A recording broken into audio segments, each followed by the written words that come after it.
My name is Taylor, and I'm here to tell you about the time I had to stay at a behavioral health facility on a psych floor for a few days. How I got myself out of this situation and was able to heal myself from it, and to show you that these things are possible for you too. Here's what happened. It was August of 2020. I had been traveling around prior to this. My home and job life was very unstable. I finally ended up staying at my mom's until I figured out my next move.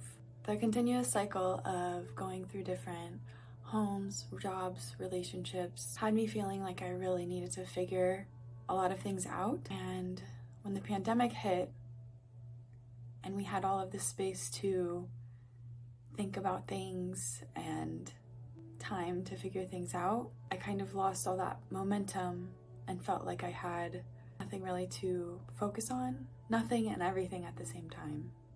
And all that I was left with was myself and the things that I was going through. I always wanted to take care of things on my own. I didn't want to be a burden to anyone. I know that a lot of people can relate to that. I had just started experiencing panic attacks. This was something very new to me. I had unknowingly experienced anxiety and depression, but I did not realize how severe it actually was. When I moved into my mom's, all of my things were in a pile to be organized into a closet, but I didn't want to sit still. So one day while she was at work, I went to my aunt's, and I was definitely going through a panic attack unknowingly. That's when the incident that threw all of this over the edge happened. My dog had an incident with a neighbor. The woman had gotten some bites on her, and I did end up paying for some cosmetic surgery. I didn't realize that everything leading up to this moment had been snowballing, and then this was the last straw for me. I went immediately into shock, and I ran over to see what was going on. I removed my dog, came back to help the woman, which my aunt had already taken back home. This is when I really felt the PTSD setting in. So I eventually went back to my mom's. We had a lot to deal with as far as that incident and the police and communicating with the woman. In all of this, I realized that the antidepressants that I had been prescribed was missing for 2 days, so I had not taken them. So in an already highly anxious state, this only continued to spiral. This went on for over a week.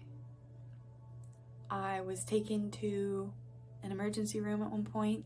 I was very freaked out. I didn't even want to go. It was very late into the night. I don't know what time. I thought I would be giving a lot more detail about this, but that might be for another video. My vitals all came back great. They said my organs were in perfect condition, which I did feel like I was dying.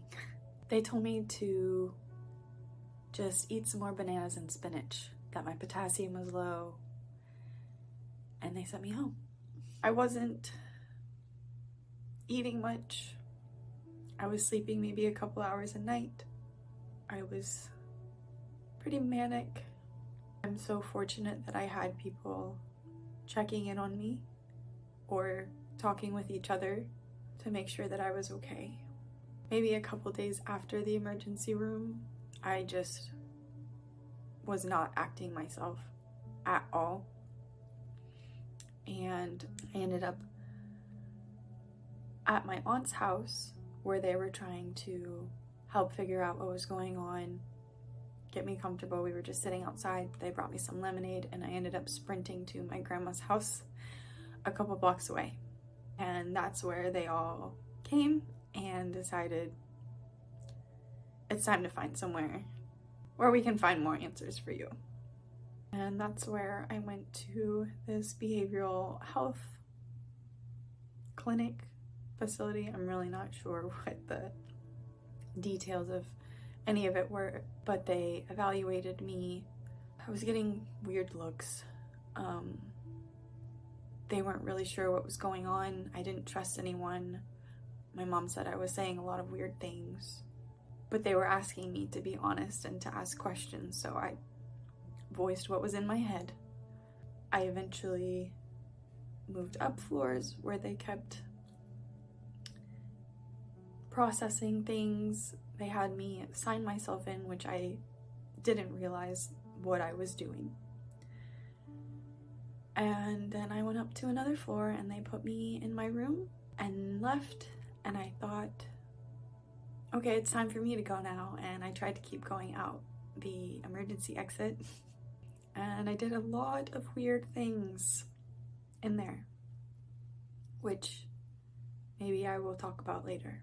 But I stayed that night the next day, and I think I finally got to leave the next afternoon.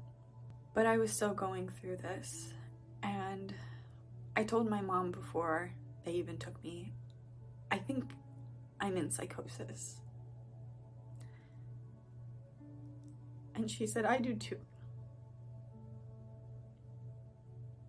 They did give me an unofficial diagnosis that just didn't sit right with me, and I've had it mentioned before, but it just didn't seem right. But I kept going through these things for months after being out of this facility. I just said what I thought I needed to for them to let me leave. Now I know I was in there to be stabilized so that I could continue this learning and healing on my own. But sometimes I wish that I had known the full extent of what I was going through so that I could have given them more answers. I thought that I needed to move far away from society and that I did not belong. I remember laying around, not wanting to do anything, not wanting to move forward at all. It was very painful. The bathroom was my safe space, and I took a lot of baths, and I remember just laying there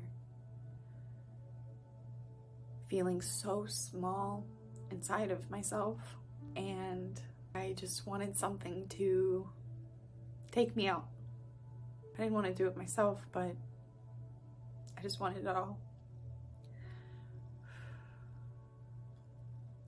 I wanted it all to go away, but there was also this part of me still hanging on, saying that I don't know when, I don't know how, but one day, somehow it's going to get better. Some people thought I was acting, that I was pretending to do all of this. Honestly, it would be a lot of energy to make all of that up, energy that I did not have at that time. I thought I was mostly functioning normal, that there was just something underlying going on that I couldn't put my finger on. Eventually, I stumbled upon some content that really resonated with me, but it made me uncomfortable.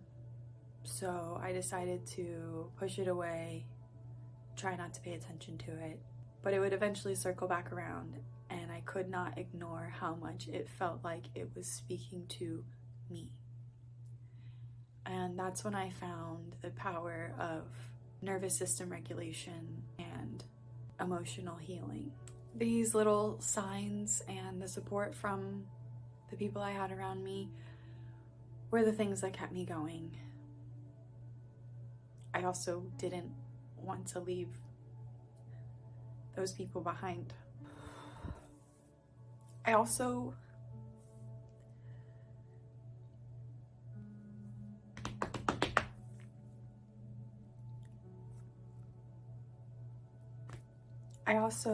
love the earth and nature and the outdoors, and I didn't want to let that go either.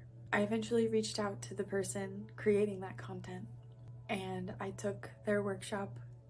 I discovered all of these teachings and tools that I could take my healing into my own hands, and we ended up working one-on-one together.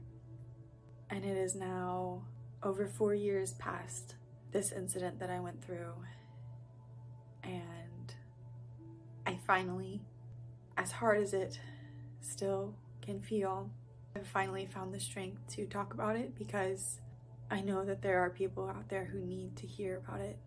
Since then, I have created so much more stability in my life. I have healed so many parts of myself and a lot of my relationships. I have gained so much confidence in who I am. I feel like I have so much more control and say in my own life. And I'm saying all this to show others that there is more to life than that feeling, that there are parts past that phase that feel so much better. I hope that me talking about this has helped at least one person feel seen and heard, and it gives them hope that things can get better. I have learned that mental health is so much more than the majority of people understand.